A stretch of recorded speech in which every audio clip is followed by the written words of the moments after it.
when you are in this euphoria of dating and leading up to the marriage, you're like, I am so sure he is the one. I know him inside out. Like, I can predict. I know when he's happy, when he's sad, etc.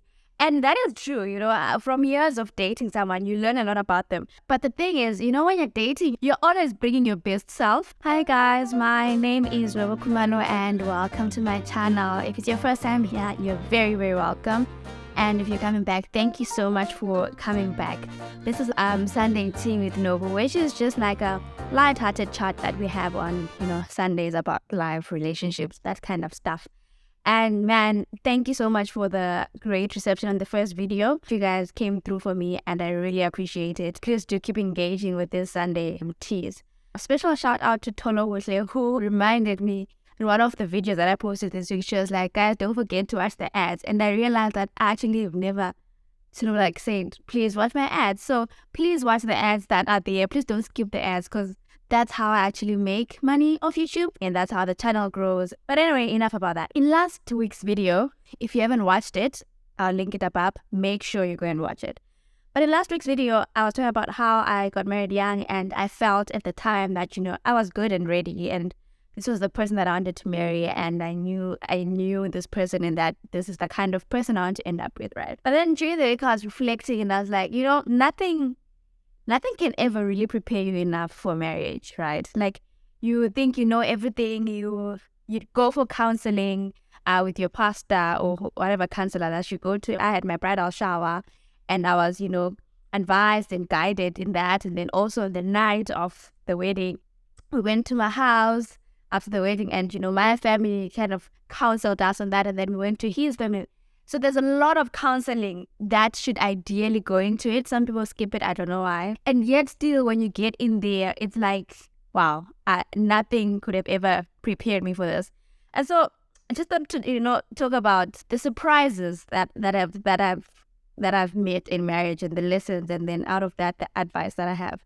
Mind you, I've just been married for 3 and a bit years, so it's not like I have like decades of experience, but I feel like each and every person has something to offer, no matter how young the relationship might be. And I also went a step further and I asked, people on my Instagram and on my WhatsApp, people who've been married, what they've learned. And this funny and surprising thing is that you'll find that no matter how long people waited before they got married, so no matter how long they dated or how later in life they got married, everyone had a lesson, everyone had something that surprised them. And this just goes to show that you can never really be at least ready. There's no like right time in terms of once you hit 30, then if you go in there, you're well equipped and no matter how long you take, life in general is going to shock you. So I'll start by sharing my surprise, my lesson and the advice that I have. And then I collated the advice that I got, the input that I got from everyone else. And I'm going to share it, just after I share mine. For me, the biggest surprise has been that you don't really know your person as well as you think you do. Take a step back. When I say you don't know your partner as well as you think you do, I'm not saying it in bed light that your partner is going to turn out to be a monster. Well, for some people, but that hasn't been my experience. I am still very sure that this is a person that I wanted to end up with and he surprises me every day. But I meant when you are in this euphoria of dating and leading up to the marriage, you're like, I am so sure he is the one. I know him inside out. Like, I can predict, I know when he's happy, when he's sad, etc. And that is true, from years of dating someone, you learn a lot about them. But the thing is, when you're dating, you're always bringing your best self to the meeting and so is your partner. So you dress up the nicest, you look the nicest, you present, the nicest aura of yourself because you want to be likable, right? You want to be liked, you want to keep your person interested, right? But then the dynamic kind of changes when you get married because this person is yours now. You're at home. And you're now building a home. You know how you would sort of like build up an appearance or a mask that you take out outside and then when you get home, you're like, I can be myself.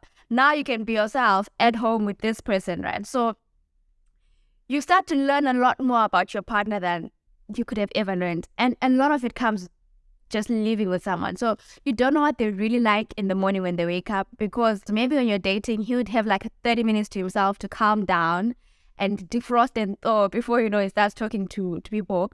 But now you live together, so and you're sleeping in the same bed, you're the first person that he sees, you get to know his temperament in the morning. You get to know how a person is like when they're tired and they don't feel like talking, but you have to share the same space. You get to know about their hygiene. You get to know about what makes them tick, their financial habits, etc. So like, you really, really get to know a lot more about your person, and you realize that you actually don't know this person as much as you thought you did. The point that I'm driving at is that just never stop going on this journey of learning and discovering your partner. And remember, as time goes on, your partner is also growing and evolving. So maybe, yes, you did know your partner well enough at that time, but because a lot has happened, they've grown, circumstances have forced them into certain situations. They're always growing and evolving every single day. So like, you need to have an open mind and be open to learning your partner every single day, and being open to growing with them as well, and learning and giving them space to grow and change without, you stifling them and wanting them to be this version that you first married 5-10 years ago, And then the biggest lesson that I've had to learn also is that, there's no winners or losers, It's either you're both winning or you're both losing, because you're actually a team. And, it's said over and over again in the Bible that when people get married, you shall live and you shall cleave, and the two shall become one. That literally means that whatever happens in the marriage affects both of you equally, whether you like it or not. So it could be an argument, it could be a decision that, you pushed your way through and you felt like, I wanted it done this way and you wanted it that way. And then in the end, we got my decision, so I won. But the effects and the consequences of those decisions affect both of you as much, So you just have to remember that there are no winners, there are no losers. You're both winning or you're both losing, which is why it's very important to be able to humble yourself and be able to, think about the fact that it's not just about you anymore.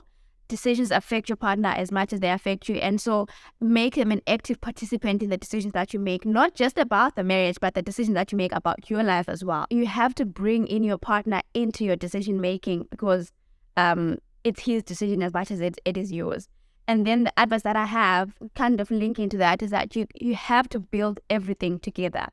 Even with those individual goals, right? Build them together. Bring your partner along in the journey of your growth and your change, in the journey of the things that you want to accomplish, the business that you want to start, the YouTube channel that you want to start, the project that you want to start, the career change that you want to make.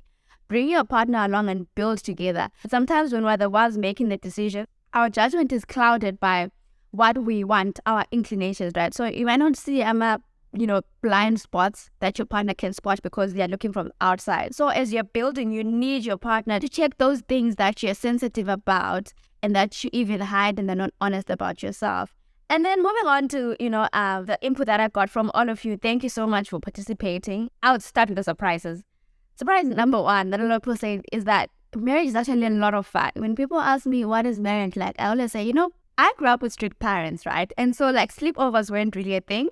So for me, marriage is like, there's this one absolute best friend, the closest friend that you have. You have not been allowed sleepovers, and now all of a sudden they're like, let's have a sleepover forever. So like, we can eat all the snacks we want, watch all the movies, we can do everything we want. It's like this endless sleepover that just doesn't last. And you get to make decisions together and travel the world together and make money and spend money. I actually get people who say it was surprising for them, because I feel like marriage doesn't really get a good rap these days. Like everyone's like, oh, marriage is so hard, marriage is sacrifice, marriage, it's sometimes you say marriage is not worth it, marriage is a piece of paper.